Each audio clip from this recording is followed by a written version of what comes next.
Vamos a seguir ahondando en ese fascinante mundo de la inteligencia artificial con la siguiente mesa, patrocinada por Sopra Steria y formada por Alfredo Redondo, de Attitude Software, Lucila Scioli, de la Comisión Europea, David Pereira, de Everis, y José Luis Maté, de NEC.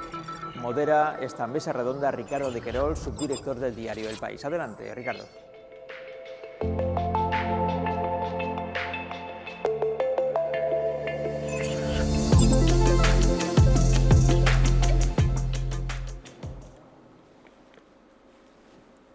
Buenos días, bienvenidos. Se dice mucho que la inteligencia artificial es el futuro. Es el futuro porque solo estamos empezando, pero ya está aquí, está transformando nuestras vidas. Las tecnologías basadas en los datos están transformando el hogar, la oficina, las fábricas, la experiencia de los clientes, de los usuarios de Internet. Está cambiando la información, el entretenimiento, la forma de hacer marketing, de llegar a los clientes, la forma en que nos relacionamos, incluso la forma en que algunos buscan pareja, está transformando la medicina, la ciencia, la administración. Todos los ámbitos están bajo el impacto de esta gran ruptura tecnológica que permite analizar sentimientos de la población, permite personalizar recomendaciones, permite detectar fraudes, prevenir delitos. Pero la población está preocupada, la población más consciente que nunca de la velocidad de los cambios en estos tiempos de pandemia que han acelerado la digitalización, se preocupa por la acumulación de datos además entre un puñado de multinacionales. Le puede preocupar el peso creciente de la inteligencia artificial en la toma de decisiones empresariales o, por ejemplo, de selección de personal. Hay un cierto temor a que los algoritmos repliquen prejuicios muy humanos, sesgos de tipo clasista, sexista o racista. Los momentos de cambio generan mucha ansiedad. Europa, además, se enfrenta a esta carrera con el desafío de competir con Estados Unidos y China, dos gigantes. Europa se enfrenta al desafío de tener empresas líderes. Hay muchísimos dilemas éticos y jurídicos asociados a la inteligencia artificial que hay que afrontar desde la regulación, pero otro desafío es no frenar la innovación, mantener a Europa o colocar a Europa en primera fila. Para analizar todos estos dilemas de la inteligencia artificial tenemos un panel de lujo y damos la bienvenida a la señora Scioli. Muy buenos días. Queríamos preguntarle cuáles son los principales objetivos y desafíos para Europa relacionados con la inteligencia artificial. Good morning from Brussels, and thank you very much for inviting me to this very important event. The main objective and challenges of European policy are very similar to the ones that have just been summarized by your Secretary of State, simply because the European Union and member states work very closely together on this topic. There is a coordinated plan, so a plan with European objectives to which all the member states are informing themselves to. And therefore the objectives are obviously very similar. The European Union would like to be among the leaders in terms of development and use of artificial intelligence for all the reasons that have already been highlighted earlier, because of the economic impact of artificial intelligence, the societal impact, and here I also would like to maybe highlight the fact that this is a very important technology shift, and that the importance of the technology is also the fact that it applies to so many different sectors, from agriculture to finance to manufacturing, and this is why its economic impact is so strong and also been different from previous digital revolutions. Also, as it was highlighted earlier, it has been very important for COVID, both because it enables these systems that the AI can help radiologists in identifying very quickly by reading the scans if a person is affected by COVID or not, and how the disease can actually evolve. It can help the tracing applications. It can help understanding how mobility unfolds in the European Union and in the single member states, and so how the virus spreads. And it helps simply in finding the cures and the search for the drugs and the vaccines that we need for COVID. So AI has so many applications that it has the power of really affecting all parts of our organization and our economy. However, we have to make sure that while it is helping us to solve many of our challenges, it does not create a problem in itself. And the problem it may create is the fact that as a technology, it can be quite intransparent. You know, it's a technology that is trained on a set of data with algorithms that receive input from the developer, and sometimes it is difficult to establish a causality effect also with the outcome of the technology itself. So our challenge is to make sure that the use of this technology does not violate the rights that we have acquired over time, in particular in terms of safety and in terms of fundamental rights. So the European Union has made a proposal for a regulatory framework exactly to make sure that in the future we can exploit artificial intelligence, but we can do that in a human-centric way, in a way that respects our fundamental rights, including safety, including democracy, and including all the aspects of the societal life that are important to us. Muchas gracias, Alfredo Redondo. Vamos a ver este asunto desde el punto de vista del cliente o del usuario. Por una parte, el consumidor y, por otro lado, las personas a las que la inteligencia artificial ayuda a hacer su trabajo.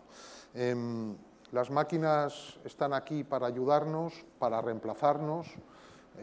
¿Cómo abordan este debate los dos lados, el consumidor final o las personas que trabajan en empresas? Bueno, buenos días. La verdad que este es un debate que viene un poco motivado cuando hablamos de tecnologías. Hablamos, no sé si de tipos de tecnologías o de diferentes versiones de las tecnologías, ¿no? Hay una parte de la tecnología que es como muy hard, ¿no? que además se mueve siempre a base de revolución. Dicen que Francia no sabe hacer evoluciones, que solo sabe hacer revoluciones. Bueno, pues en tecnología hay una tecnología muy hard que habla de revoluciones. Para eso estamos hablando que las tierras raras van a producir una auténtica revolución en el mundo de los semiconductores. Hay ciertos materiales que van a producir una revolución en las baterías. La computación cuántica va a ser una revolución en los ordenadores. El 5G es una revolución, es una generación.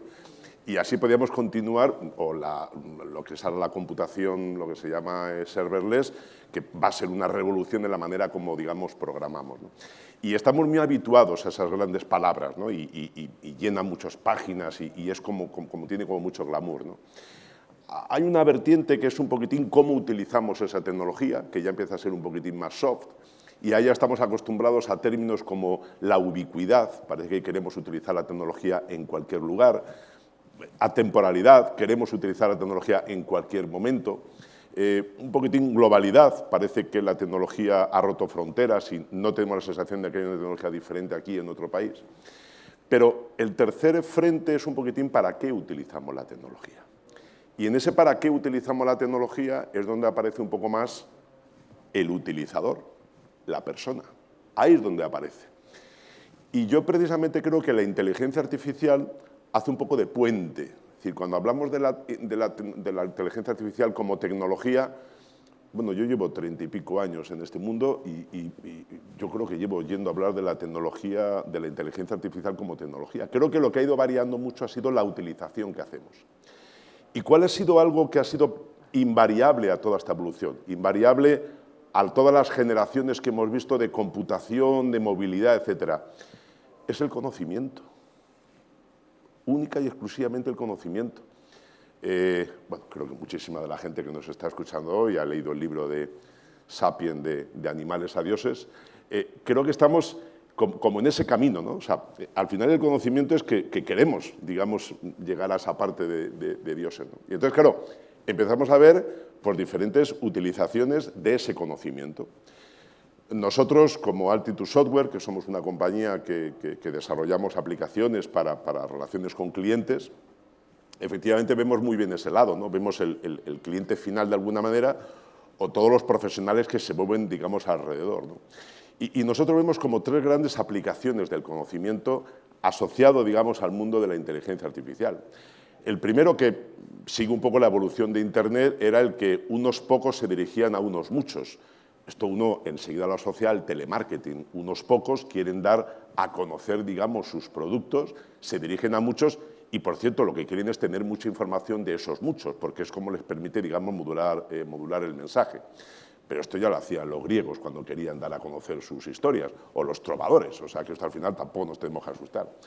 Luego vino una segunda evolución del Internet donde parece que unos muchos querían acceder a la información de unos pocos. Comienza, digamos, el proceso, digamos, de búsqueda. Soy yo el que, digamos, que tengo un interés especial, pues yo qué sé, pues en saber la información de la última novedad de un fabricante de móviles, o simplemente que he hecho un pedido y dónde está mi pedido, ¿no? Se produce un trasvase del unos pocos a muchos, quizá muchos a pocos. Y lo que estamos viviendo hoy seguramente sea muchos con muchos. O sea, al final, esto que se dice, ¿no? Es que el ciudadano... Bueno, es que al final somos muchos con muchos.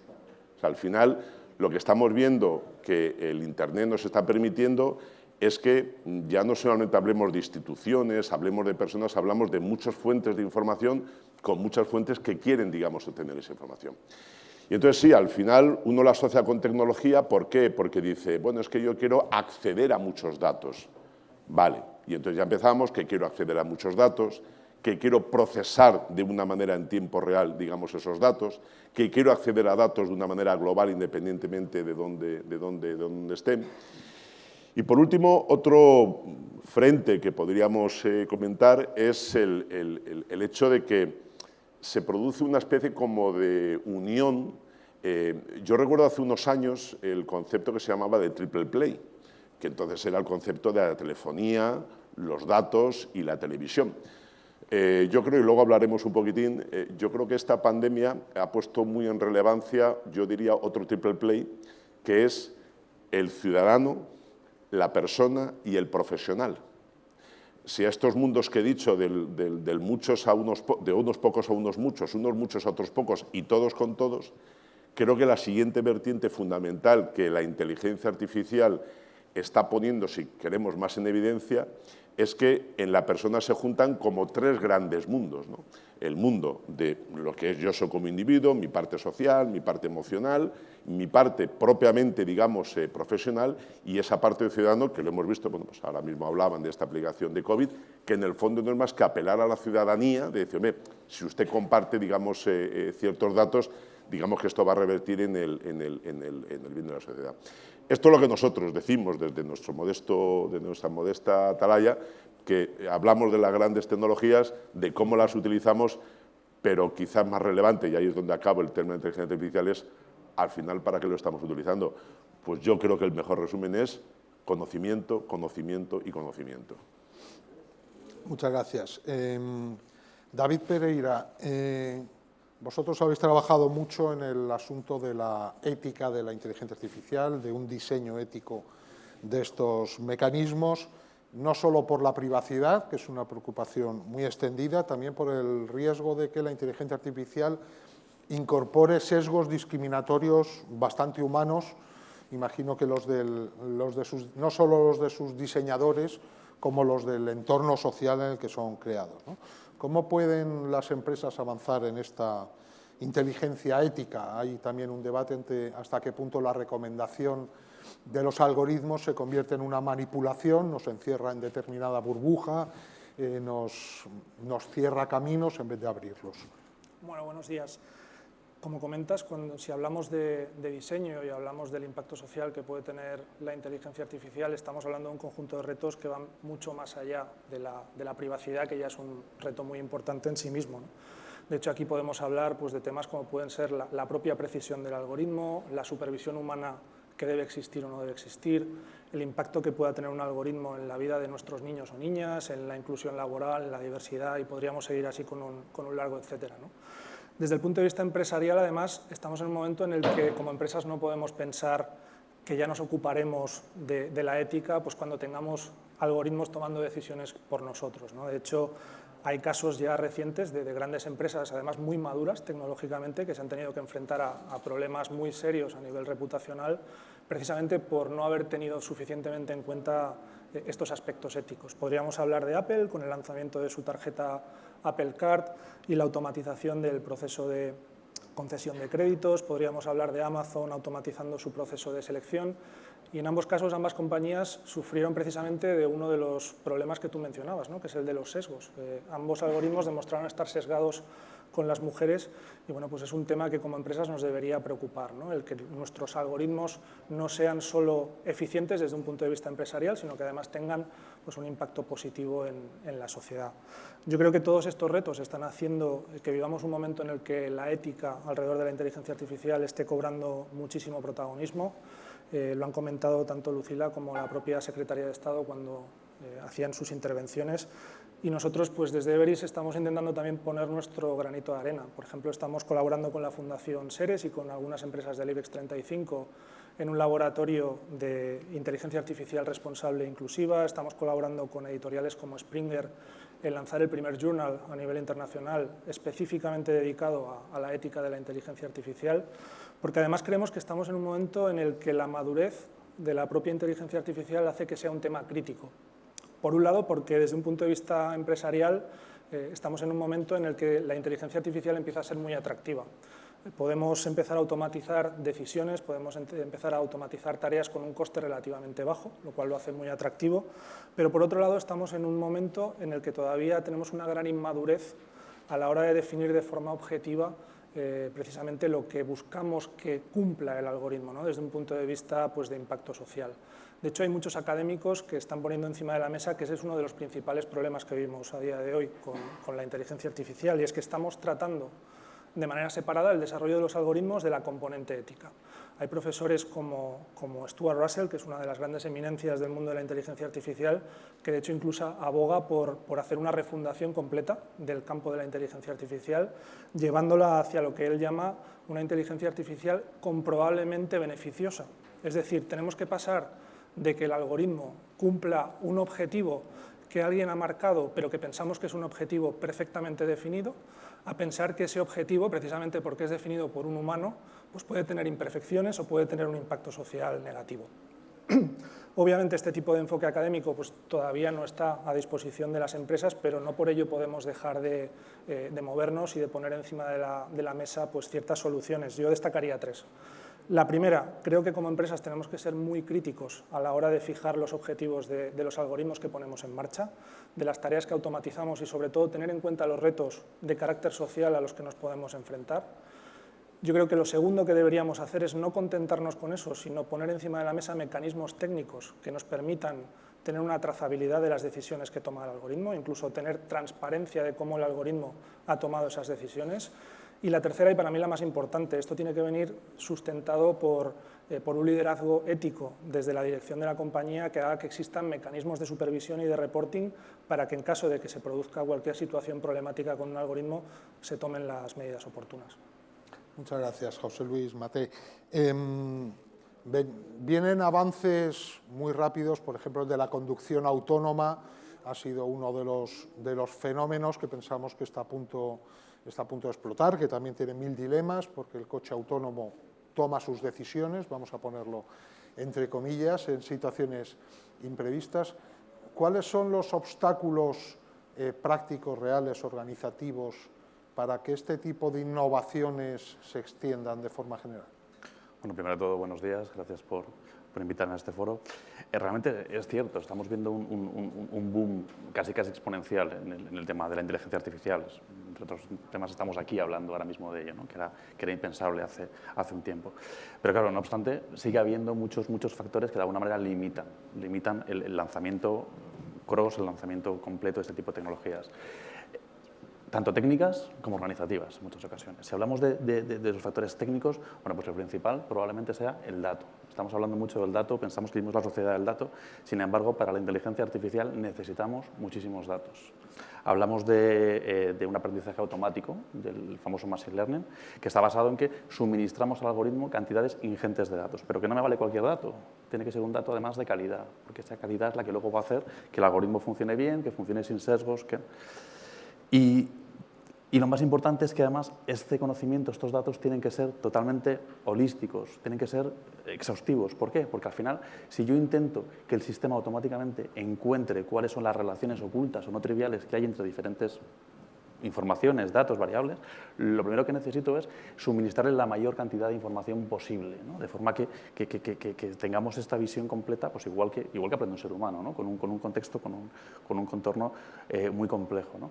Me viene a la cabeza, pues, en nuestras actividades diarias, por ejemplo, en el campo de las Smart Cities, en las que NEC es muy activo, un único caso de uso, como puede ser, por ejemplo, la movilidad urbana, una predicción del comportamiento del tráfico, bueno, requiere de la integración de cientos de fuentes de datos distintas, no todas directamente relacionadas con el tráfico en sí, y que además típicamente están esparcidas entre silos organizativos muy distintos, ¿no? Muy incluso a veces totalmente opuestos. Entonces eso supone un primer obstáculo de cara a lo que es la creación de estos algoritmos.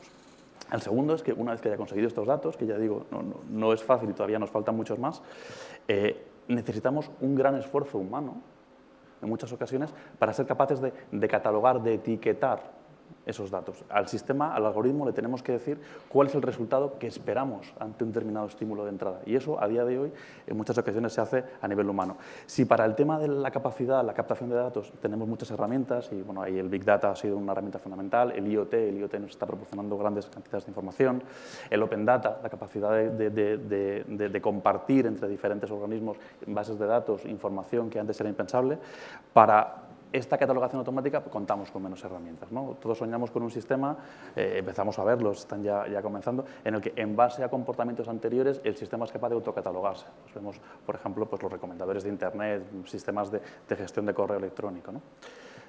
Bueno, tengo los datos, los he catalogado y ahora viene el algoritmo, ¿no? Y el algoritmo, lo comentaba antes David, tiene que ser transparente. El algoritmo muchas veces se comporta como una caja negra en la que le metemos una serie de datos de entrada, obtenemos un resultado de salida, pero no conocemos cuáles son las tripas del mecanismo, qué ha llevado al mecanismo a tomar esta decisión, ¿no? Y en contextos en los que estamos hablando de un impacto social, de un impacto económico importante, es necesario que entendamos cómo funciona esto, ¿no? Ahora, la última frontera, hablamos del deep learning, estos son el encadenamiento sucesivo de miles, millones de redes neuronales una detrás de otra para tomar una decisión. Si no sabemos cómo funciona, no sabemos qué tipo de razonamiento, qué árbol de decisión interno ha llevado al sistema a tomar esa decisión, nos veremos de alguna manera bloqueados en determinados contextos, en determinados entornos, ¿no? Y por último, también desde un punto de vista técnico es muy importante la capacidad de generación de algoritmos que sean más generalistas. Es decir, corremos el riesgo de entrenar demasiado a un algoritmo para un determinado caso de uso, hablábamos antes de la conducción autónoma, y la realidad es muy diversa, la realidad es muy heterogénea y necesitamos que ese algoritmo sea capaz de funcionar de una manera correcta en otros entornos totalmente distintos o por lo menos diferentes a aquellos en los que ha sido entrenado. Eso técnicamente serían las principales escollos. Si pasamos a un punto de vista más organizativo, bueno, pues se ha comentado ya, estamos arrancando este proceso en todas las empresas, falta el que las empresas generen unas estrategias claras de inteligencia artificial, que generen unos marcos de gobernanza de esta propia inteligencia artificial, para que esto crezca, ¿no? Y forma parte de nuestro tejido empresarial, teniendo en cuenta que además tienen que ser estrategias y tienen que ser soluciones cross, es decir, tienen que cubrir todos los elementos de la compañía. Por último, también muy importante, que aunque hablemos de inteligencia artificial, en el fondo aquí la inteligencia es la humana, ¿no? Hace falta un capital humano nuevo, hace falta una serie de skills, hace falta una serie de conocimiento que hay que fomentar en todas las organizaciones, a todos los niveles, desde el CEO hasta el empleado técnico encargado de gestionar ese algoritmo, para que realmente esto coja calado dentro de nuestro tejido empresarial. Muchas gracias. Lucila Scioli, ¿se ha referido usted en su anterior intervención a un enfoque humanista o humanocéntrico de la inteligencia artificial como algo que diferenciaría a Europa en su aproximación a este gran desafío? ¿Cómo encaja eso con la necesidad de competir frente a potencias que pisan fuerte, Estados Unidos, China, y otras.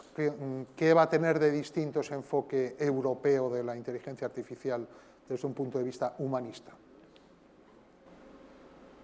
Well, we believe that having a human-centric approach to AI is certainly an end in itself, in the sense of characterizing the society we want to live in. We also think that this could help in making a unique approach to AI from the side of the developers in the European Union.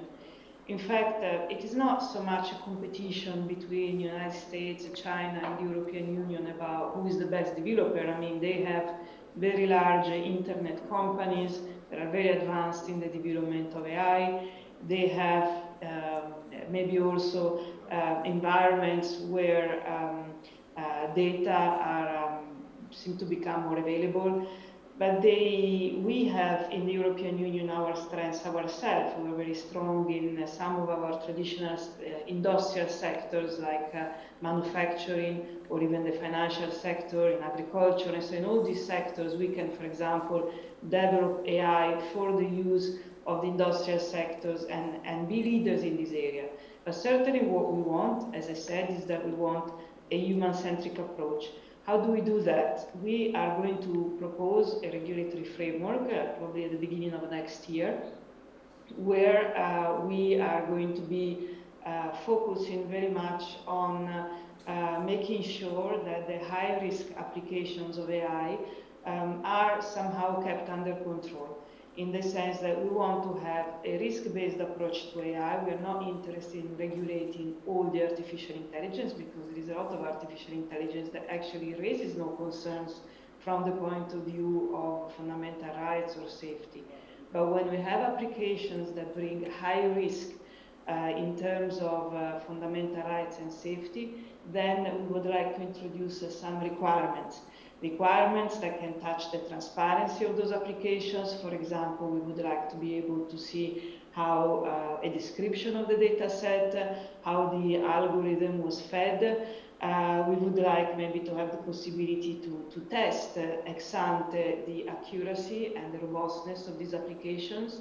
We would like to have the possibility of making applications inform users that those are artificial intelligence applications, in case a user may actually get confused about who the user is dealing with, and making sure that there is always a contact point so that in case of trouble there is a human oversight or the possibility of getting in touch with humans. Actually, a human oversight is a very important concept for what will be the regulatory framework we are thinking of. Of course, this is a concept that declines itself in very different way on the basis of the use case and the applications at hand, but it is a very important concept that developers would always have to think about. Now, these requirements we are discussing internally, whether, and not only internally, we also had a very important and large public consultation, whether these requirements should apply ex ante, meaning that one should build some kind of certification system, or should they apply ex post? So basically, if there is a harm, then the developer or the company that has put this application on the market would probably have to be able to show the characteristics of the system that has been used. So we are having these kind of discussions, and of course the systems that will be chosen will most probably depend on the degree of risk that these applications will have. We have to be extremely careful because, you know, as I said earlier, we want to become, want to be among the leaders in terms of development. So we also have a very large set of measures to support the development in terms of research, in terms of innovation hubs, in terms of testing, experimentation facilities. So we are making resources available to foster the development of artificial intelligence, including for education, for all the reasons that have been explained also by the previous speakers. And we want to make sure that our regulatory framework does not unbalance innovation in Europe. We want to foster innovation in Europe. But certainly we want to make sure that the innovation, the artificial intelligence that is made in Europe has got this human-centric characteristic that can also work in terms of reputational effect for those same applications. Just one last word to remember the fact that the European Union is one of the leading countries in talking about trustworthy artificial intelligence. We worked with a high-level expert group on artificial intelligence. They developed a tool which is very interesting. It's called ALTAI, which is the assessment list for trustworthy artificial intelligence, which is available online, which helps developers make sure their applications, their developments in terms of artificial intelligence are trustworthy because they respect all the principles of the fundamental rights we're interested in. So I invite all the interested people to have a look at this tool. And also, just one last point again on the importance of working together with all the different member states. Spain is a very important member state, and now with the COVID and the Recovery Fund, we also hope that these funds can be used also in support of the development of artificial intelligence. Thank you very much. Muchas gracias. Alfredo, ¿y el ciudadano cómo percibe esto de la inteligencia artificial? ¿Como algo positivo para él o como un engorro? Estoy pensando en los usuarios, consumidores, personas que acuden a la administración o, muy actual en tiempos de pandemia, por ejemplo, los pacientes al relacionarse con el sistema sanitario. Mira, para contestar a esa pregunta me voy a agarrar un poco a la pandemia que hemos sufrido, ¿no? Yo hablaba antes de los cambios, digamos, en tecnología, hablamos siempre de generaciones, todos son la primera revolución industrial, la segunda, la tercera, y luego al final te das cuenta que tampoco hay momentos específicos, temporales para marcar. Sí, pues la invención de la máquina de vapor, pero al final te das cuenta que si lees un poco es todo como muy a lo largo del tiempo, ¿no? Y sin embargo luego hay ciertos acontecimientos históricos que marcan muchísimo más con una fecha concreta. No sé, los que ya tenemos algunos años más, yo recuerdo que el 11 de septiembre del 2001, el ataque de las Torres Gemelas, ahora ya no nos acordamos, pero fue un antes y un después en la utilización de Internet.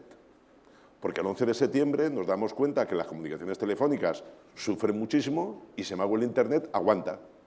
Esta separación en paquetes de la información, y dice, bueno, pues el paquete 1 me ha llegado media hora más tarde que el paquete 20, y dice, pero al final agarré todos los paquetes. Entonces, fue un cambio que quizá ahora tomamos conciencia de que fue un enorme cambio en aquel momento, ¿no? Por no decirte la seguridad, digamos, en los aeropuertos. Y yo creo que la pandemia ha puesto, digamos, una serie de cosas de una manera como muy evidente, ¿no? Yo antes comentaba un poquitín el tema del triple play como ciudadano, es decir, esta cohabitación de ciudadano, profesional e individuo se ha puesto muchísimo de manifiesto. Y hemos visto la inteligencia artificial en las tres, es decir, como ciudadano hemos tenido acceso a una serie de herramientas que no teníamos antes y que se nos ha pedido, digamos, nuestra colaboración. Como profesional, exactamente igual. Como profesional parecía que había cosas que era imposible hacerlas fuera, digamos, de la oficina y que nos hemos dado cuenta que se puede hacer, digamos, desde otros emplazamientos. Y a nivel individual, pues digamos, también. Y a nivel individual, como lo que tú dices del impacto de la inteligencia artificial, creo que más que la inteligencia artificial se ha producido una enorme exposición, digamos, del dato. O sea, quizá una gran diferencia entre lo que es la pandemia de la COVID y lo del 11 de septiembre es que esto lo hemos vivido absolutamente en tiempo real. Es decir, teníamos aplicaciones donde se estaba apareciendo en tiempo real número de infectados, número de positivos, número de ingresados, número de dados de alta, número de fallecidos, y lo veíamos en tiempo real, a nivel global, digamos, de todo el mundo. Entonces, creo que este ha sido un enorme impacto para el ciudadano, para el individuo, absolutamente no quiero decir sobreexposición porque puede sonar negativo, ¿no? Pero la enorme exposición de datos. Y eso yo creo que ha traído, en línea con lo que decían mis colegas, que efectivamente todo esto está basado en la calidad de datos y en la cantidad de datos. Bueno, pues yo creo que esta pandemia pues bueno, no tengo los números, pero ha sido un crecimiento más que exponencial. Es decir, la cantidad de información, de datos que se han generado durante estos meses de pandemia probablemente sea equivalente a varios meses o varios años, digamos, de un comportamiento normal, ¿no? Y ha puesto muchas cosas, digamos, blanco sobre negro. Tú antes me comentabas del tema, bueno, pues de las máquinas.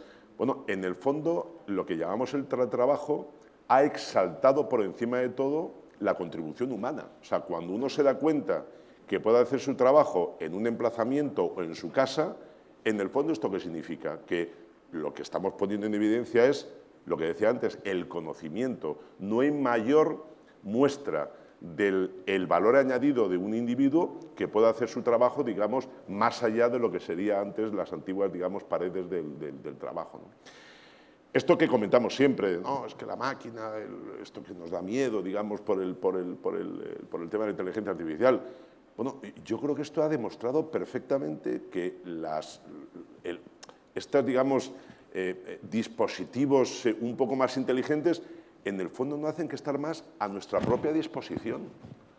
O sea, al final yo no sé si un VDI, alguien lo puede llamar un dispositivo, una máquina que nos va a sustituir. No, es una máquina que nos ha ayudado a poder hacer nuestro trabajo, volcar nuestro conocimiento en un lugar completamente diferente, digamos, de cómo lo hacíamos, de cómo lo hacíamos antes, ¿no? Entonces, yo creo que al final esto nos ha dado, pues, por supuesto, muchísimos más datos para poder establecer, digamos, muchísimas más nuevos, digamos, patrones de comportamiento, etcétera. Yo quiero dar un ejemplo para acabar de cómo nos ha transformado un cliente nuestro en Portugal, bueno, relacionado con el tema, digamos, de la sanidad. Tenían un sistema, digamos, ya por el cual pues, ciertas personas atendían, digamos, las primeras llamadas. Bueno, pero se ha establecido todo un sistema de cómo se establecía la primera llamada del paciente. Había una persona que atendía al paciente. En tiempo real se estaba procesando, digamos, la información que daba al paciente y se estaba cotejando, correlando con otra información en tiempo real de qué sitio llamaba, cuál era su patología, qué otros casos tenían. A partir de aquí se generaba un dato y ese dato se pasaba en tiempo real al doctor.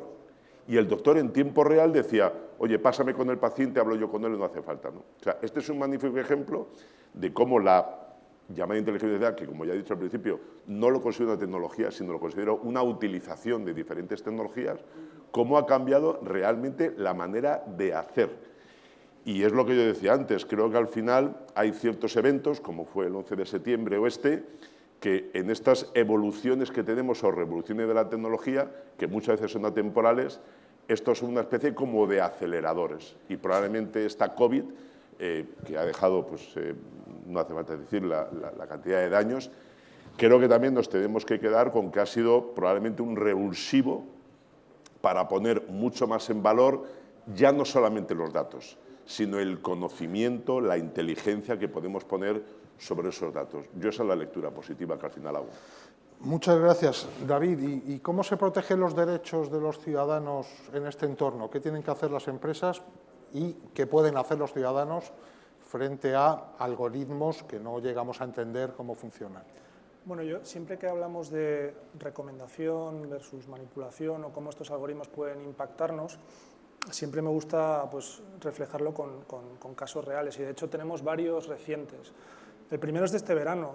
Seguramente habréis visto en redes sociales que había mucha gente que se quejaba porque buscaba fotos de playas en España en Instagram y se encontraba con que los resultados principales pues, tenían un alto contenido sexualizado, ¿no? en las imágenes. Pero no es el único caso. Durante toda la pandemia, relacionado con lo que mencionaba mi compañero, pues hemos hablado mucho del efecto burbuja, sobre todo relacionado pues, a la compartición de noticias falsas, ¿no? Y en estos entornos donde pasamos de la recomendación quizá a un efecto más de manipulación, la primera tendencia natural es echarle la culpa únicamente al algoritmo, ¿no? El algoritmo es el culpable, pero volvemos a la reflexión que hacía en mi primera intervención. O sea, yo creo que esto va más allá. Creo que hay una responsabilidad obvia por parte de las empresas, pero creo que como usuarios de este tipo de productos o servicios que incorporan inteligencia artificial, creo que también tenemos derechos, pero también ciertas responsabilidades, ¿no? Como empresas, lo hemos comentado ya antes, creo que lo principal es que no tenemos que fiarnos únicamente de que el algoritmo pues, nos dé un resultado que de manera empresarial pues, ya nos venga bien, sino que tenemos que ir un pasito más allá e investigar un poco cuál es el impacto social que puede tener ese algoritmo. Y como digo, como usuarios de estas plataformas, creo que tenemos que ser muy exigentes, pero tanto con los algoritmos y las empresas como con nosotros mismos, ¿no? Volviendo al caso de Instagram, creo que tenemos que ser conscientes de que el algoritmo está haciendo lo que se le pide, y es devolver el contenido que para el mayor número de usuarios de la plataforma pues es relevante. Y el ser relevante en este caso, pues lamentablemente solo depende de que como usuarios demos me gustas a determinado contenido, ¿no? Entonces ahí nos deberíamos cuestionar si realmente estamos contribuyendo con nuestra interacción con este tipo de inteligencia artificial o algoritmos a fomentar pues, temas como estereotipos de género, falta de inclusión, etcétera, etcétera, o todo el tipo de sesgos. Por el lado de los derechos, pues yo creo que tenemos dos fundamentales. El primero está muy relacionado con el rol de las administraciones, y esto lo comentaba muy bien nuestra compañera Lucila en su intervención, ¿no? Yo creo que aquí tenemos que lograr un equilibrio entre la protección de los derechos de los ciudadanos y los consumidores, el que haya una innovación que sea positiva para el tejido empresarial europeo, pero también para el avance de la sociedad, con pues esa protección de la privacidad y la innovación, ¿no? Creo que hay que meterlo todo en la coctelera. Creo que la Unión Europea además está en el buen camino, tanto con la estrategia de inteligencia artificial, que como ella misma apuntaba, pues tiene un enfoque muy basado en un análisis de riesgos, con lo cual se balancea muy bien el riesgo versus pues, la protección de la privacidad, pero también con otro tipo de regulaciones o de estrategias como la del gobierno del dato, que está lanzando pues, iniciativas que permiten tener plataformas compartidas a nivel europeo de compartición de datos de manera privada, de manera segura, pero que fomenten la innovación, ¿no? Hasta aquí. José Luis, tenemos que terminar. Te pido un apunte breve sobre la gobernanza. Es un tema muy complejo, pero seguro que se va a sintetizar. La gobernanza de la inteligencia artificial. ¿Quién es el responsable cuando hay problemas? ¿Cómo puede vigilarse su gestión? Yo creo que cuando en general hablamos de gobernanza, bueno, estamos hablando del marco en el que se regulan todas las acciones de gobierno dentro de una compañía, ¿no? Y especialmente definiendo quién es el responsable de qué y cuáles son los roles y responsabilidades. Si lo bajamos un nivel abajo y entramos en la gobernanza IT, lo que estamos alineando es la gobernanza de la organización, el negocio, el business, con la tecnología. Si damos un paso hacia abajo, ya el último, y llegamos por fin a la gobernanza de inteligencia artificial, pues nos encontramos con lo mismo, pero con una serie de principios básicos que hay que respetar y que hay que promover, que ya se han comentado aquí, como son la ética, la transparencia y la explicabilidad. Toda acción acometida por una inteligencia artificial que aplica el negocio tiene que estar sujeto a estos tres elementos, y algunos marcos de trabajo, como el marco de trabajo europeo, como el marco de trabajo, por ejemplo, del gobierno de Singapur, que también está cogiendo mucha atracción, lo que dicen es que además tiene que ser human-centric, el ser humano en el centro de este proceso de inteligencia, ¿no? Entonces, digamos que este es el contexto de la gobernanza de inteligencia artificial. Ahora bien, ¿de quién es la responsabilidad de esta gobernanza, ¿no? Bueno, pues claramente tiene que empezar desde arriba. El máximo responsable tiene que ser el CEO de la compañía, ¿no? Pero al final, como comentaba antes, estos datos, estos procesos no aplican exclusivamente a un único departamento, sino que al final tenemos que involucrar dentro de este gobierno a todos los líderes de las diferentes unidades de negocio, de todos los departamentos, y muy especialmente a los departamentos legal y a los departamentos también financieros, por todas las implicaciones que tiene desde el punto de vista de regulación, desde el punto de vista de impacto de la tecnología, ¿no? Ese sería un poco. Por supuesto, esta gobernanza tiene que estar 100% alineada con la estrategia de la compañía y con la gobernanza de la compañía, y tiene que definir claros roles y responsabilidades, ¿no? Van a aparecer roles nuevos, por ejemplo, pues aparece el rol del Chief Data Officer, el responsable de los datos dentro de la compañía, el responsable de todos los procesos asociados a su tratamiento, y en general, bueno, pues una serie de nuevas infraestructuras para gestionar esta inteligencia artificial. Tenemos ya responsabilidades, tenemos roles, ¿qué nos falta? Pues nos faltan KPIs, ¿no? Nos faltan unos indicadores que nos permitan ver realmente el cumplimiento de esta gobernanza y su impacto en nuestro negocio diario, ¿no? Por supuesto, ya se están definiendo una serie de indicadores, una serie de KPIs globales que tienen que tener valor para cualquier compañía, en el marco de la Unión Europea, en el marco de otras instituciones. También es cierto que cada compañía tendrá que tener la libertad o la flexibilidad de adaptarlos a su propio entorno, ¿no? O sea, más human-centric, más machine-centric, dependiendo del caso concreto. Si hablamos de KPIs concretos de este grupo global, pues a mí me gustaría mencionar 4. Uno tiene que ver con KPIs con el propio dato en sí, con la calidad del dato y con toda la trazabilidad de la información desde su origen, que es fundamental. Un segundo grupo importante de KPIs relacionados con la seguridad de la inteligencia artificial, tanto seguridad física del acceso a la información física y lógica de acceso a la información y los algoritmos, como al empleo que tenemos. Realmente el algoritmo es un algoritmo genuino, es un algoritmo alterado para dar una serie de resultados en base a unos intereses X. Aquí esperamos que, por ejemplo, otras tecnologías como blockchain jueguen un papel fundamental en esta trazabilidad y en esta seguridad. Un tercer bloque de KPIs también muy importantes tienen que ver con el coste y el valor, es decir, cuál es el coste que tiene el almacenamiento del dato, su mantenimiento, la creación del algoritmo versus el valor real que está dando dentro de la organización, que eso, por supuesto, en todo negocio es muy importante. Y un último grupo que tiene que ver con el bias, con este sesgo, es decir, tenemos que ser capaces de tener indicadores que nos indiquen que realmente el resultado de esos algoritmos que estamos ejecutando no se ven influenciados pues, por un mal entrenamiento en su fase inicial o por una serie de sesgos inherentes al propio algoritmo, ¿no? En cualquier caso, necesitamos comenzar a implementar estas políticas de gestión, esta gobernanza dentro de nuestras organizaciones ya. No podemos esperar, igual que con la ética, no podemos esperar a que esto esté súper maduro para comenzar, hay que comenzar desde ahora mismo, y esto tiene que tener un reflejo inmediato en toda la arquitectura IT, en todas las capas tecnológicas que soportan esta inteligencia artificial, comentaba Arturo, ¿no? Son muchas capas, no es una tecnología, son muchas tecnologías distintas. Pues muchísimas gracias. Se habla mucho últimamente del aprendizaje de las máquinas, pero nosotros los humanos estamos aprendiendo aquí de los mejores expertos. Muchas gracias a todos.